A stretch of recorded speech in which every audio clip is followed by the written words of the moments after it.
All right, so what is going on, guys? I know it is a new week. This is now the other half of the week that you saw from last week. So what I'm dealing with today is coilover stuff. Now, I know I still haven't done the review.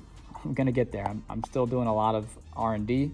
So what I'm actually doing now is, I know that these are the same as the red ones, at least per Maxpeedingrods. These are something RNSA or something like that. That's what they're labeled basically. So all these are is a different color. So technically, these should be interchangeable. Now I'll get into why I'm talking about that in a second. But first, what I'm doing right now is I'm taking off this top hat so I can get to this coil so I can measure it and start ordering some coils for springs for these coilovers. Now, the reason I'm getting new springs is because these are 10K in the front and they're soft. So what I'm gonna do is I'm gonna get 14K, and these are actually gonna go in the rear if they're the same size as the ones in the rear, the same height. The width doesn't really matter too much.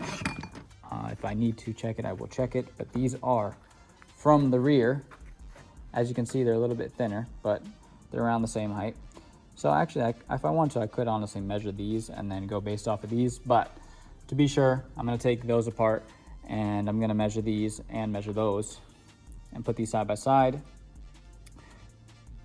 Back to why I'm getting the ones is because the front of the car is too soft in compression. Now, it's not terrible when the actual coilover is raised up. Although we are hot boys, we like the cars low, so we're not getting the full stroke of the actual damper. What I'm getting on about is we're also going to see the adaptability between the two coilovers. And what I'm talking about there is basically I'm gonna take these apart and I'm gonna see if I can swap these dampers right into my new ones. And that reason I'm doing that is because if you look, this one is blowing, and on the left side of my car, the other one is also looks like it's leaking, which means that it's blown. I have another one of these dampers that I already took the rings off of, and that should potentially fit.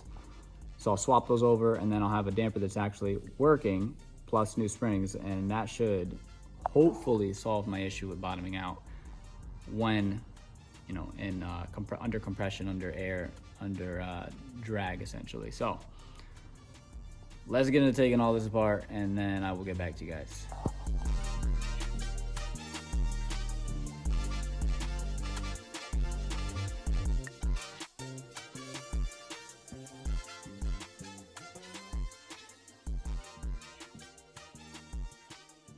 Trying to get back to being on point. The last weeks did have an agenda and they were good, but I felt like they were a little all over the place, so we're gonna try to stay on task this week. So if you're looking at the title of the video, springs, Maxpeedingrod coilover adjustment, and wheels. 19s are great, I love them. I actually was just driving them now, and I feel like I want to put the springs on and test it and see how it goes from there, but I don't know. I was gonna sell them, I probably will sell them, but I may keep them, I don't know yet. So the reason that I'm getting rid of the 19s is, one, the whole angle kit situation. It's gonna have more clearance with the 18s, and I'll have more tire options, as well as they'll be much cheaper versus running the 19s. But what I thought, maybe I could run these for the daily setup, keep these with the big fat tires, and keep the 18s with the small tires. I don't know yet. I kind of like the 19s. I really don't like them in the front, so I almost was tempted to just sell the front ones. I don't know. There's a whole bunch of stuff that I'm thinking about. But for today, let's stay on topic. So I'm gonna start jacking this up. I'm gonna put this on jack stands. I'm gonna start with the front ones and do the front ones because these springs are not technically in spec with what these call for. I think you do it on purpose. Maybe it's just the way that the Chinese company does it, but Maxpeedingrod makes their coilovers. The inner diameter is 70.5 millimeters and the height is 180 millimeters. Now, what does that mean?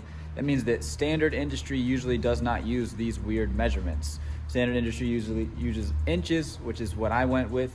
I went with 7 inches because I believe In translation, from 180 mil, it becomes something like 7.085 inches.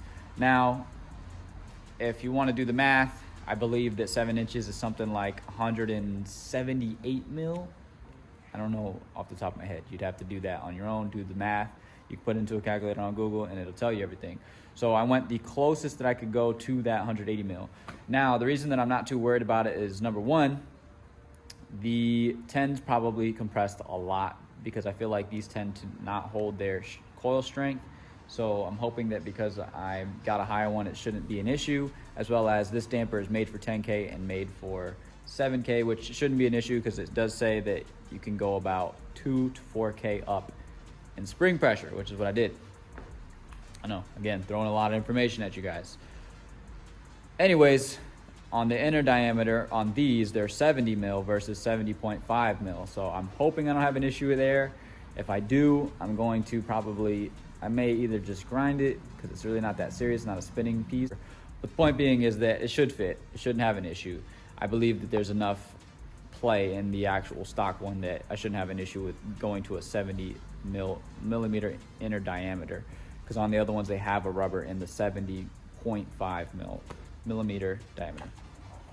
Now, let me just get into this. I'm going to start jacking it up. I'm going to take the front coilovers off first. I don't know if I talked about that, but I just wanted to do those first to see if they fit or not. And then from there, we will do the rears. Hopefully the 18s will get here by then. I have my friend Carlito, the usual guy that mounts my tires, mounting them. I have the rears still from the front. They were on the front before. Now they're going to go on the rear. So those are 18 10.5. And then I have 18 9.5 for the fronts now with same tire size setup as this, 225/40. And then on the rear, it's going to be 235/40 on the 10.5s.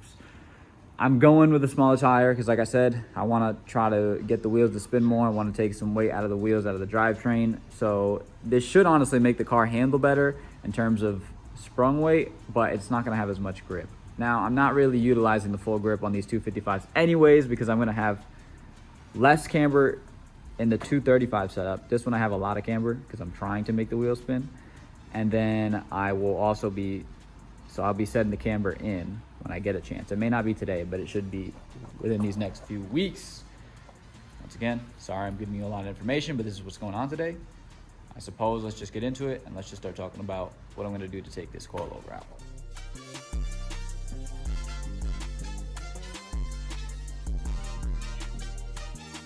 Okay, so I'm just going to walk you guys through what I'm going to do real quick, how to take this off. Now, I might loosen this up first. This is for the top hat, just so that I don't have a hard time when taking it off. So I'm going to take this off first. Then I'm going to take these three off. And this is going to get the coil out. From there, I'm going to have to take this bottom bolt out right here. I don't know if you guys, I know you guys can kind of see that, but I'll take that one out. Hopefully the suspension will droop enough for me to take this coilover out. And then from there, I'm going to inspect the coilover and I'll film that. So I'm just gonna film me doing that real quick on time lapse, and then I'll get back to you when I'm showing you what's going on with this coilover. Oh, that's the other thing I'm gonna do.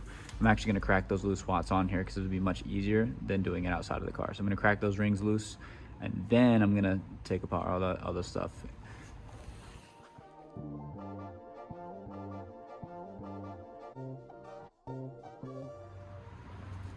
So, coilover fought me coming out, but it's out.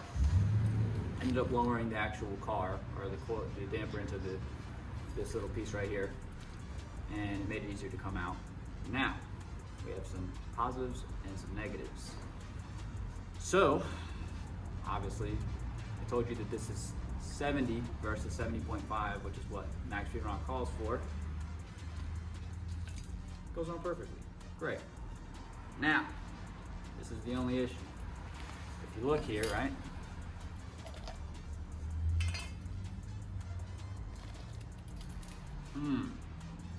It's a little weird, huh? Now, supposedly, like I just told y'all earlier, this is 180 millimeters. That is incorrect. So I measured it, it is 8 inches. It's it's a negative and it's a positive. Why is it a negative and why is it positive? Negative because I got 7 inches, so technically the damper may not be where it wants to be. I'm not that worried about it, and the reason for that being is because we preload these a millimeter, which is about a little less than half an inch. A centimeter, so which is a little bit less than about half an inch. So I'll preload these to 7 millimeters, which is not much less, but it'll give me some space to not have to worry about it. Now, the reason that I'm not so worried about it is because the whole point of the spring being a certain length and all of that is to try to keep the damper in the center of it itself where it wants to stay. And the reason for that being is because this is where you're going to get the best travel.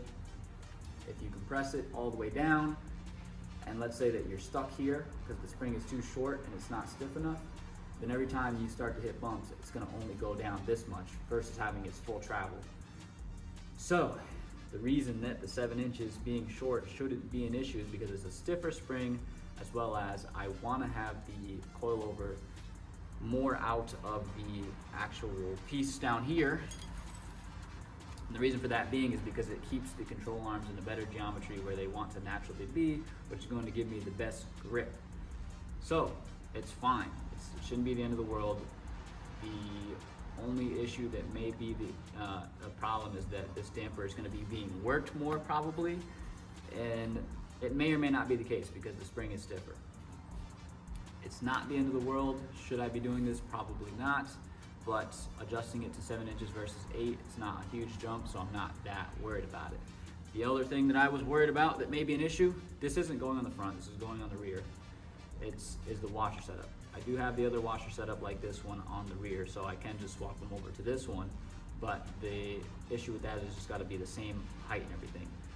Now, I won't know until I take the rear off, but for now, we're just doing the front, so I'm not worried about that right this second.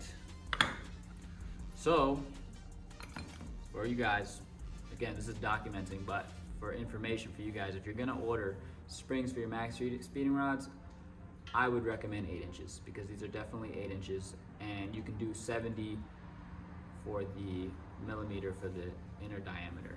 And I'm not sure, you can look it up, but if you go to Silver's North America, these are their springs. These are Swift springs, but Silver North America, the people that sell them. You can go there and they have like a filter and it says 70 millimeters. If you click that one and then you choose 8-inch springs for your Maxpeedingrods, these will work. They should work properly. I'm not gonna tell you they will work because I don't know for sure yet. I'm about to test them. These are 7 inches, so if these work, 8 inches should technically work better or be the proper size to get. Now the reason that I ordered 7 inches is because, as I told you before, on the website, or maybe not the website, but on a picture that I saw that was Maxpeedingrod picture, it shows 180 millimeter in height. I will show the picture right here if I have it. If I don't have it, you're not seeing it. But it advertises that, and it also advertises 70.5 millimeters on that spring. Again, not the end of the world, but that is what we're dealing with. So now I'm gonna set that up onto this spring, and basically, if you look, as you guys did see before, the spring was sitting below here. All I gotta do is raise up this collar right here, and basically that's gonna give me more bottoming out. So I'm actually kind of happy because technically it should, sitting higher should allow it to use the damper on the low end better, because there's no really time that I'm over here hitting bumps and needing it to rebound on the top end. It's a heavy car, so usually I shouldn't have too much issue with that. The only thing that has to do with is controlling the damper is controlling the wheel and trying to get it to slow down in terms of me coming off the ground and the wheel pushing out. So I probably will have less travel essentially. Now, I'm more worried about bottoming out because I'm taking corners, and when it's taking corners, it's compressing a lot. And basically what that does is it puts the wheel on the chassis, and once the wheel's on the chassis, all you're doing is creating extra friction, you're creating less grip, you're gonna make the wheel hop and stuff like that. So that's the reason that I went with a stiffer spring. I would have went with an 8-inch, but I didn't measure the actual spring off of the car that was in there.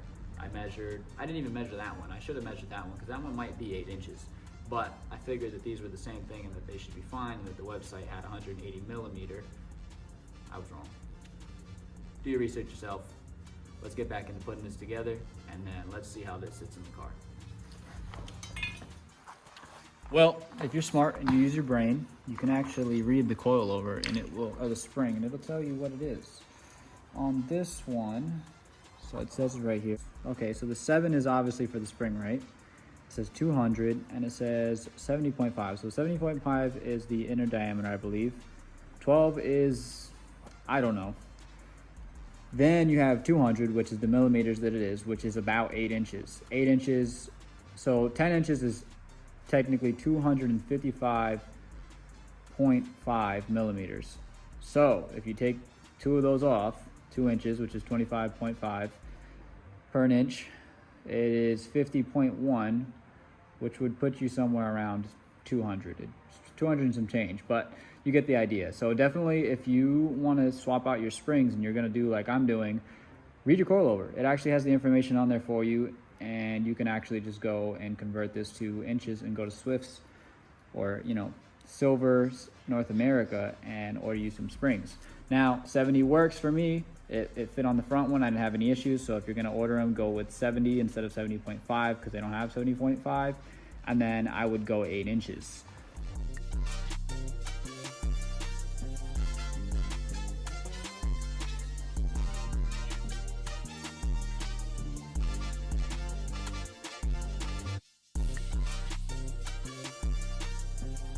I'm actually kind of hyped on these colorways. It actually reminds me of some 326 stuff. Again, reps. I ain't rich, man, so I'm hyped on the colorway, the green and everything. I actually didn't like the green to begin with, but then I put it together and I was like, oh man, he's actually kind of like 326. So, you know, JDM wannabe. I ain't got the money to be out here all Japanesed up as much as I would love to. Simple, affordable, cheap. Anyways, so this is why the 7 inches is not proper. So as I was bottoming it out and putting the preload in, it just barely has the 7 mil to do the preload. So 7 inches, this is why you get the proper height, because this doesn't want to, this could not do a centimeter. It's doing just about 7 mil of preload. So I'm actually just gonna bottom out this ring on the coilover, on the top of it, the damper. If you look here, this is where the bed stops, so that's where my preload is going to be set at. The nice thing is that it's nice and simple, and all I got to do is hit it with the hammer when it's in there, and once it bottoms out, my preload's set. From there, again, these are gonna have to settle in. It may settle too much, and that may be an issue, but we'll get there when we get there. I'm not too worried about it. The coilover looks good, and it's actually holding the 14K really good. The settled in on the 70 mil, you know, the whole thing that we were worried about it not fitting, it settled in the collar perfectly. So essentially I should be able to get a lot of height out of these, and the reason that that's good, or length out of the coilover. The reason that's good is, like I told you guys, it's going to put my geometry in the place that I want it. Now, other than that, I mean, that's pretty much it. I really don't have anything else to say. Have to put these in now, and then I'll tighten this, and then once that's tight, I'll put the lock ring up and tighten up the lock ring, and then I'll adjust the height to where I think it wants to be, but that's going to be a whole other trial and error because now these are different springs. So this spring is going to make the car sit in a different spot than that 10K would. Let me get into that, and let's just go for it.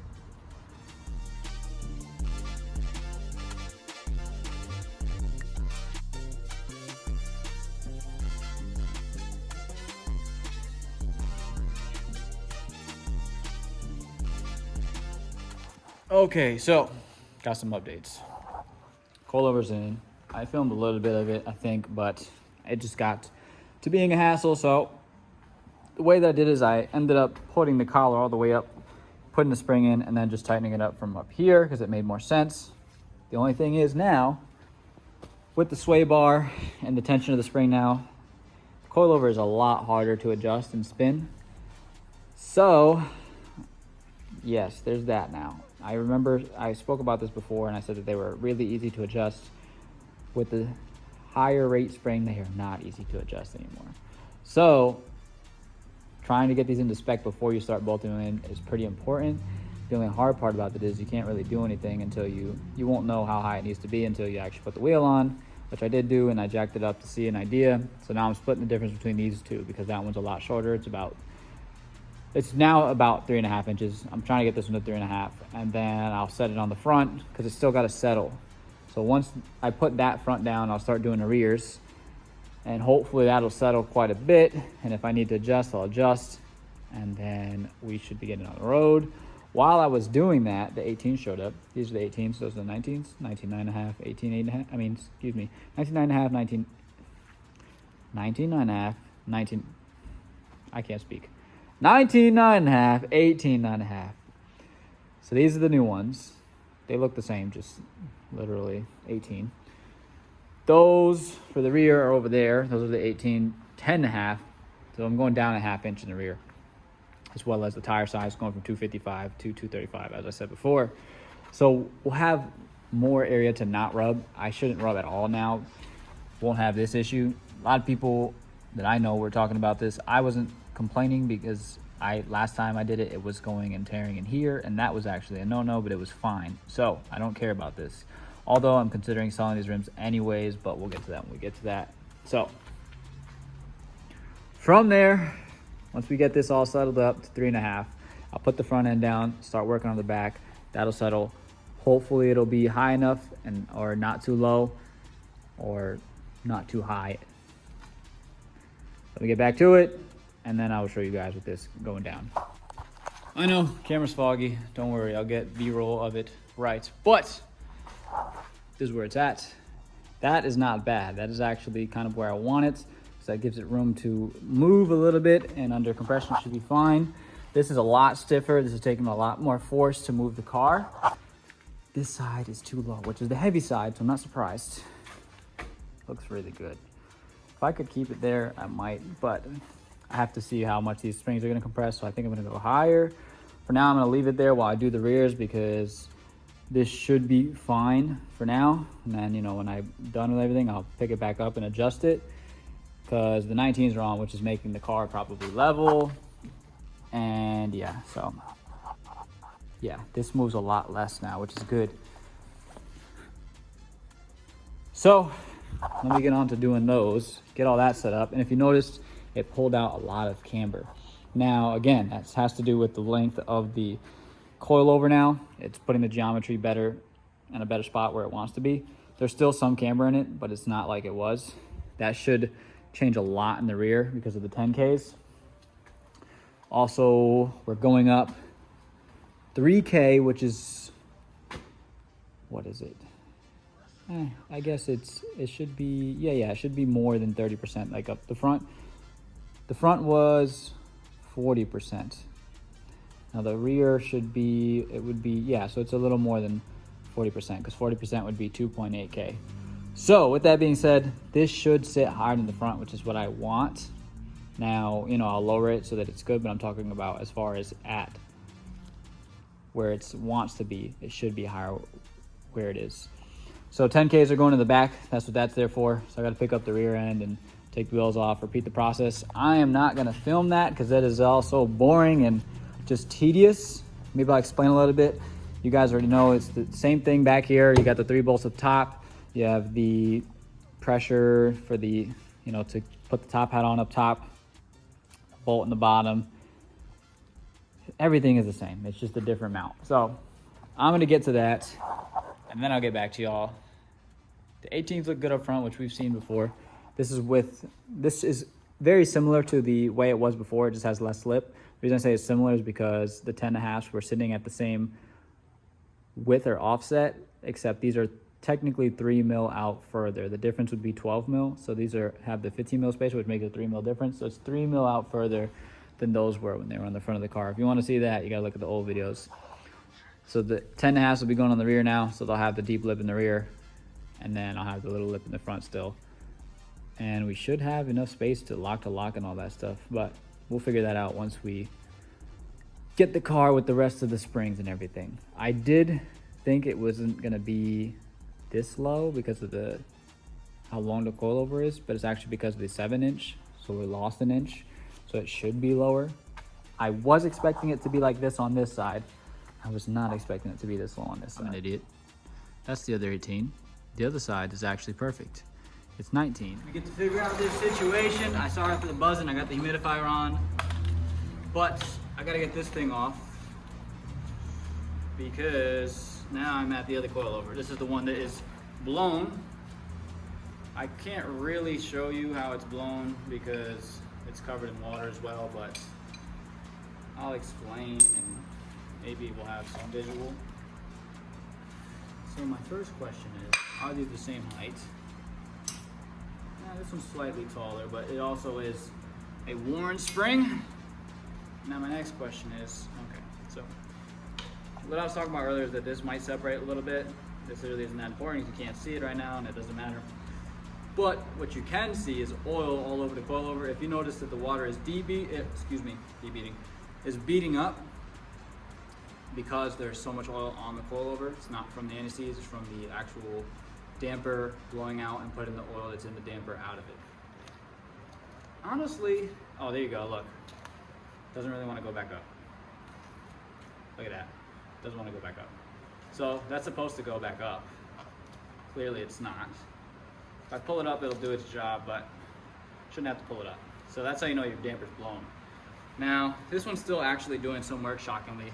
So it must have been getting pulled up by the chassis itself because it still has a spring in it and everything, but we're gonna take it completely off of this and we're gonna put in this damper. The only thing I have to do is figure out this situation with the actual washers. So with a little bit of persuasion from my friend the hammer, that washer came off. These are exactly the same, just as I thought. I could swap over that boot if I wanted to, but that boot is dry, so I'm actually gonna leave that boot on.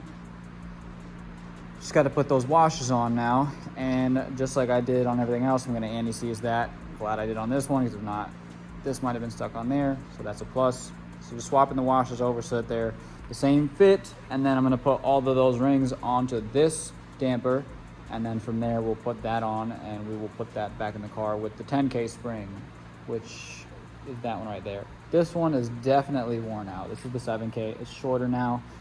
It's beat. So, I mean, it's been doing all the work. The damper hasn't been able to do the work. So, that spring is beat. This should make this car drive much, much better. The front end is still to be determined. Still letting that settle in, which, you know, I won't know until I drive it. But as of right now, both coilovers are out of the chassis. This one's still in, but as you can see, the wheel is all the way down because it is not attached to the chassis, so it's not drooping off the chassis. So when you're doing these, I recommend taking them both off the chassis because it makes it easier for them to come out. Put them both back in after rebuilding them before you put them up to the chassis, because once you put them up to the chassis, it stiffens up the sway bar, which makes it harder to get the other coilover in from the other side. So a little pro tip to, you know, getting these in easier. With that being said, now that I explained that, I'm gonna put this all back together and then I will show you guys the end result. Hopefully I'll have the right height on the first try, but I doubt it. So I'm probably gonna have to adjust it, but I might drive it unadjusted just so I can see what it feels like and see what it wants and see if it's more compliant or not and go from there. Another little pro tip that I've realized after the fact was, instead of trying to preload it while it's set completely, put this down tight, right? Just hand tight so that it's flush with what it's gonna do. And then take this, tighten this up until it's touching so that there is no, you know, you get your, not to say your preload out, but there's nothing, the spring isn't moving. Now that you have that, instead of starting to sit here and compress this spring by spinning this, because it is so difficult with the stiffer springs now, take this back off now, right? And you got to put this bottom ring up to this flush so that you know where this ring is sitting at. And then all you got to do is take the top hat off, take the hat off a little bit, excuse me. Now you see this is nice and loose. This is spin. Make sure this one doesn't spin. You need this one to not spin. Let me just use both hands real quick. Now, you can measure a centimeter or whatever you want to do for your preload. And then from there, put the spring back down, toss this on, and zap it on instead of trying to sit here and tighten it all the way. And basically what that's going to do is, instead of you having to do that, all of that hand hard work, pop it on. I can't do it because I only got two hands right now. Now you have set this preload to whatever you set it to. Let's just pretend I said it, right? Because I measured it. I didn't measure it, but let's just pretend I did. Screw that on, take your gun, zap it, boom. Now you know you got your preload right. Because I was trying to do it where, you know, spinning it, and measuring, and that is just way harder. Do it that way, save you a lot of time, save you a lot of headache, and then you can literally just toss the coil over and then adjust the height after. And make sure that you tighten that bottom collar down before you start adjusting the height, because if not, then you're gonna mess up your preload and you're not gonna have a fun time. Now I'm getting back to it. On the front, mine is 7 inches, like I said, seems to be fine. We will see once we drive the car, and that'll actually give me an idea. I suppose the ring is higher up on the damper. We'll see how that affects it, if it feels any weirder up top, like when it's coming off of the ground. But I don't think it should be such a big deal. These fit right in. This is the damper from the front shock of the purple ones now. Now it fit everything directly, everything was good, same height. In the beginning I had a little worry because it looked like it was taller than this one, but the reason that it seemed taller was because that one is dead and the damper did not want to go back into place. Once I pulled it up, they were the exact same height. This one was much more responsive than that one, although my passenger side damper is still okay, and it is actually working better than the front one of the purple ones, but I'm sure that's because these were driven and still beat. All those is better than a damper that doesn't work at all, and we're gonna have 10Ks, so this should work out much better than than those are working right now, because these are good. That's another damper from the purple shocks. That's the rear one, but again, it's all the same size. So if you have Maxpeedingrods Coilovers hanging around, or you can get them on Facebook Marketplace for dirt cheap, and you have some already that one's blowing and theirs are not blowing, this is worth doing. I mean, you can probably get these for what, like 50 bucks on Marketplace, not have to buy dampers, swap the dampers out. Yeah, it takes some labor. It definitely takes some time and it takes some labor, but I mean, you know, let's say you buy BCs and you go to the track and you blow your BCs, because you can blow dampers on any coilover. People think, you know, oh, well, it's not going to blow because it's not as likely. Yes, I understand that. So the camera keeps cutting me off. I kept running out of memory. But what I was saying was that instead of buying another set of $1,000 BC coilovers, you know, you can get these, beat them, have a bunch on hand. You know, I know you can buy 5 sets for the set of 1 set of BC coilovers. If you blow 1 set of BC coilovers, which, you know, you just got to blow 1 damper, you have to spend another $1,000 to get another BC damper. I don't know how they may actually sell replacement parts, but I'm not sure about that. But $200, $400, and I can replace all of these, and then I can get whatever springs I want, because a lot of people run different springs on the BCs too. Nobody really likes stock springs. So, I mean, this is a no-brainer. And then if you put the right springs on them, it's going to make the damper work less, which in turn will keep your damper alive longer, and you don't have to replace them as often. Although, the only catch is, I don't know how BC works. I don't know if they do custom dampers, but you go too high and your damper's not going to work properly. But if you're going too high, you're probably doing some type of low build, like low on the ground, because you really don't need that crazy stiff of springs unless you're doing like crazy track stuff. And then even then, depending on your car, is going to decide what your spring rate should or shouldn't be. Like, I do know the Porsches, which, you know, we're not in that realm. We don't have that type of money. But the point being is that the Porsches run pretty crazy spring rates, especially in the rear, because they have the motor in the rear. And they do run some really stiff springs, but it's still nothing like the stance guys where they'll run like 82K, which is absolutely ridiculous. So I'm gonna get back to it. I just wanted to explain that to y'all. This is the new setup from the purple one over there. I mean, it didn't cost me a dime. I had those that came with the car and I got to swap them. I'm assuming now, because the front dampers on those and the front dampers on the purple ones didn't have any issues with blowing out. So with that, I'm guessing, this is my theory, the front of the car is much heavier than the back of the car. So that also means these were probably worked more than the rears. The reason that they didn't blow though is because they had a 10K spring, which allowed the spring to do most of the work and the damper to just keep it in place. The front end feels really good with the 10Ks. It doesn't feel amazing. It does feel really good though, dailying it. The problem is, like I said, when you're going through corners, you're gonna bottom out.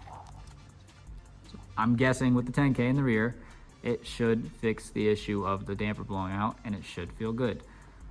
I am getting technically more grip with the 7Ks. Like, I'm chirping second and it's grabbing and it feels really good, even on the 1911 255s. So I'm guessing I'll probably spin more with the 10K. I'm not really worried about that so much because I'm trying to spin the wheel anyways, and it should modulate it better because when it's gripping up, it's doing a lot of this in the rear end, and we don't really want that in drift. We want to be in one motion. We don't want the rear end to be kind of all over the place. Although there are times where you want soft springs, you want a lot of grip if you're making a lot of power. Again, this is all to your specific build. You need to do your research, you need to understand your car, and you need to try different things. Currently I'm trying 14 and 10 in the rear. That's why I'm not so worried about the 7, because this is essentially another theory and experiment. I'm done blurting all this information at you. I'm gonna get back to work, and then hopefully in the next clip you'll see this car on the ground with the 18s, with the new coilovers in, or the new springs, excuse me. Okay, y'all ready? So, obviously this is way too high up. I have to lower it a lot. The wheel is sitting pretty close. It's cambered, but it's not as cambered. And it's poking out a decent amount, which is what I like. It is going to camber a lot once I lower it, I'm sure. I like the tire on the 10.5, and the reason I say that is because this is technically less stretch than the 19x11. And it doesn't look bad. It's nice, and it looks like it's matching the front now. Man, it does look good. I know it looks crazy on the fitment. The fitment does not look good. We're gonna get that dialed in a minute. I'm gonna have to pick it back up, lower the coilover. I thought it was actually gonna be a lot lower than that. Granted, those are 8-inch springs, so they shouldn't have drooped much, but this is pretty close to what it was already. I think I did raise it a little bit compared to what it was before. So I suppose it's not that bad as far as like what I'm thinking, but I do have to lower it significantly. And man, it's gonna look crazy because it's not low, right? Like the actual height of the car to the wheel, but the car itself is low, and that's because it's on an 18 versus a 19 now. So I'm wondering how low it's going to be once I get it down on the ground. Okay, I'm going to give you a lot of information. I'm just going to try to keep it simple. So when the car drove before, it was too soft. We know this. Not only that, the springs were actually too tall, I think. Now, this is in my opinion, this is my experience, and I'll explain why in a second. But the reason that the car was too soft before was it was bottoming out. In corners, we were bottoming out. When we would hit bumps really fast, we would bottom out. Now, in the sense where if you're going to drive the car normal, wouldn't be an issue. Drives just fine. Feels really good, feels really day-livable, feels like a luxury car, which is what this is. But we're going for sporty. Now, part of the reason that I say the springs were too tall was because the springs being tall made it where you had to shorten the coilover too much, which takes away the leverage from the coilover and gives more leverage to the wheel, which is going to in turn make the coilover bottom out more often. I'm trying to keep this simple because I'm giving a lot of information, and I've tried this already a few times, but I couldn't get it across without being a long format. So with that being said, the way that you could get the car to be lower without actually lowering the coilover is to shorten the spring. And this is not an issue because you're trying to make the damper use the full height of the coilover so that it can travel the full height of the coilover. Now at 8 inches, you have to lower the coilover a lot to get the car to be at the height that you like it or want it at. So with the 7 inches, you lose an inch of height, which means the car is going to be an inch lower, at least, because it is going to compress, so it's probably like an inch and a half. And then on top of that, because it's an inch and a half lower, you can extend the coilover more and give it back its leverage. Now the reason that you want the coilover to have its complete leverage at factory or close to factory is because when you lower the leverage of the coilover, it's going to give the wheel more leverage. The wheel is leveraging the coilover and compressing the spring. And now what happens is you start to bottom out the damper sooner, and the spring doesn't do as much work because the spring doesn't have as much leverage because the actual coilover is not that tall. And the reason that this is a problem is because now the suspension it wants to do this, and it can't do that because it's already bottoming out, touching the frame. So now your suspension is probably sitting up here, it's bottoming out, and then when it wants to extend, it's not extending completely, which means that you're also losing grip when you're actually hitting bumps and not catching air, but you're making the actual chassis catch air. With that being said, if you go with a shorter spring, then you get your leverage back and the geometry can act properly, as well as you still get a low car. The only issue, and this is the catch, and this is where the 7 inches technically is not proper, is that number one, the collar that goes up to preload the spring just goes up to enough to preload the spring. So if you want to go anything shorter than 7 inches, you cannot do it. You need a 7-inch spring at least. Now the other catch is, if you go with a lower spring rate spring, it's probably going to have droop. My 7K in the rear that was an 8-inch drooped down to 7.5 inches. So I was able to actually extend the coilover a little bit and raise the car because it had sagged so much. Now with a quality spring and a stiffer spring, it's not going to droop as much. In our case, we got a quality spring and a stiffer spring, 14K, 7 inches, and it's not going to droop. The 10Ks didn't even droop in the front, so I'm not worried about those drooping. Now the reason that droop would be a problem is because once it starts to droop, if that goes shorter than 7 inches, that means that we're going to lose our preload and that the spring is just going to be moving around and it's not going to do its job. So the 7 inches is better in my opinion, because not only does it allow you to lower the car more, but it also allows the coilover to be at a longer length, which gives it better leverages. It puts the suspension in a better geometry, and we get to go with a stiffer spring, which is going to in turn make everything else feel less like slow or laggy or less nimble. Now that I'm done blurting all that information at you, I'm going to start explaining what's going on with my car and how I feel about it and my experience. Now that we put the 14Ks in the front, it feels way more nimble in steering. The steering feels way more light because it's not trying to grip as much because it's not as soft. And then in the rear, it's still bottoming out. And the reason for that being is because we have to lower the shock so much. The ride height is still not proper, and we still have to lower the shock more, which means that we're going to bottom out that damper. We're probably going to blow another damper. With that being said, I probably will be going 7 inches with 10K in the rear with the new springs that I get eventually, if the front ones end up working out and not having any issues or any droop. I really don't think they're having any droop because the 10Ks didn't, and I've been driving the 10Ks bottoming them out all the time. Now I'm going to lower the car now that I explained everything in the rear and hope for the best, and then I'll try to get some B-roll shots for you. Something else I did want to talk about too is that I talked about BC Coilovers and their dampers, and yes, I'm comparing them, but you have to use your brain. BC Coilovers are obviously better, as well as their different construction. Maxpeedingrods Coilovers are twin tube. I believe BC Coilovers are monotube. Now the difference between twin tube and monotube, you're gonna have to look it up, but I'll give you the basics. Twin tubes tend to be more compliant, they tend to be on stock cars, and monotubes tend to be more performance, and they don't tend to be on stock cars because they're not as compliant, but they get the wheel on the ground better, they dampen better, but they don't feel as compliant on the road, versus a twin tube feels more compliant on the road, but it's not as stiff, which means that you're not going to get as much grip and you're not going to get as much performance out of them. Anyways, let's get into some B-roll. I'm going to lower the car, and then I'm going to go film these B-roll shots, and I'll see you guys next week.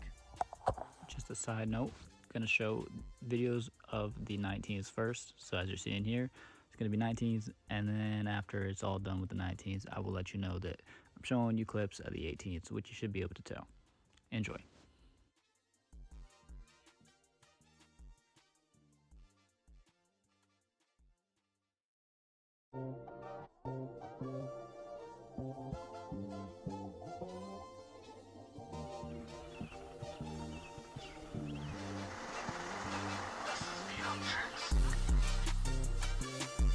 And now we're off to the 18th.